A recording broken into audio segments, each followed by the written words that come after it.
Broccoli పప్పు ఎలా తయారు చేసుకోవాలో నేర్చుకుందాం ఇవాళ. నేను హాఫ్ కప్ తూర్ దాల్ తీసుకున్నాను. తీసుకున్న తర్వాత దాన్ని బాగా వాటర్తో 3 టైమ్స్ వాష్ చేయాలి. మీకు వాటర్ ఇష్టమైతే సేవ్ చేసుకోండి, లేకపోతే పడేయండి. నేను ఈ వాటర్ని మొక్కలకి వేస్తాను కాబట్టి నేను సేవ్ చేస్తున్నాను. సో ఇలా 3 టైమ్స్ వాష్ చేసుకున్న తర్వాత ఇందులోకి హాఫ్ ఆనియన్, ఒక టమాటో, కొంచెం బ్రాక్లీ, ఒక 5 పచ్చిమిరపకాయలు. మీకు స్పైస్ ఎక్కువ కావాలంటే ఇంకొన్ని పచ్చిమిరపకాయలు యాడ్ చేసుకోవచ్చు.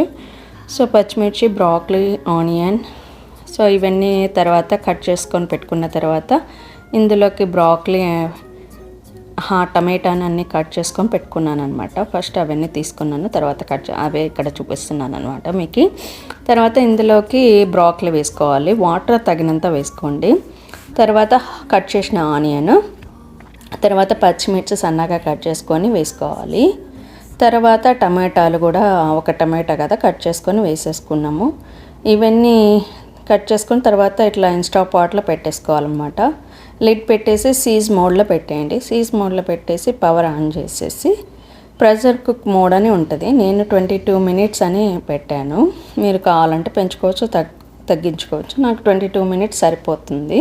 తర్వాత ఇక్కడ తాలింపుకి ఒక చిన్న ప్యాన్ తీసుకొని అందులో ఆయిల్, మీకు ఇష్టమైన ఆయిల్ వేసుకొని, తర్వాత సన్నగా తరిగిన వెల్లుల్లిపాయలు, తర్వాత అందులోకి మస్టర్డ్ సీడ్స్, అది ఆవాలు, జీలకర్ర, మినప్పేడలు, తర్వాత మినప్పేడలు అనమాట. ఇక్కడ చూపిస్తున్నాను కదా, ఇవి మినప్పేడలు అనమాట. మినప్పేడలు కూడా వేసేసుకున్న తర్వాత కొంచెం ఇంగువ కూడా వేసుకోవాలి. ఇంగువ కూడా వేసుకున్న తర్వాత ఇందులోకి కొంచెం సాల్ట్, పసుపు, క్రష్ చేసిన బ్లాక్ పెప్పరు అవన్నీ వేసి తిరగమాతకి మంచిగా ఒకసారి ఒక 2 మినిట్స్ ఉంచండి.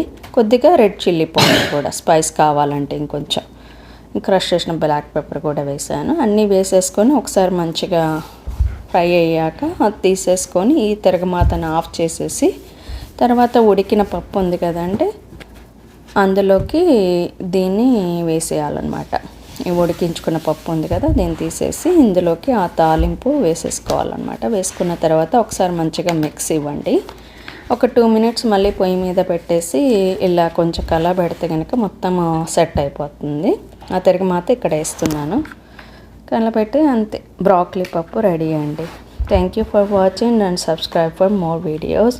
ఐ హోప్ అందరికీ నచ్చుతుందని అనుకుంటున్నాను. అంటే బ్రాక్లీ తినని వాళ్ళు ఇలా తయారు చేసుకుంటే బాగుంటుంది. సబ్స్క్రైబ్ చేసుకోండి.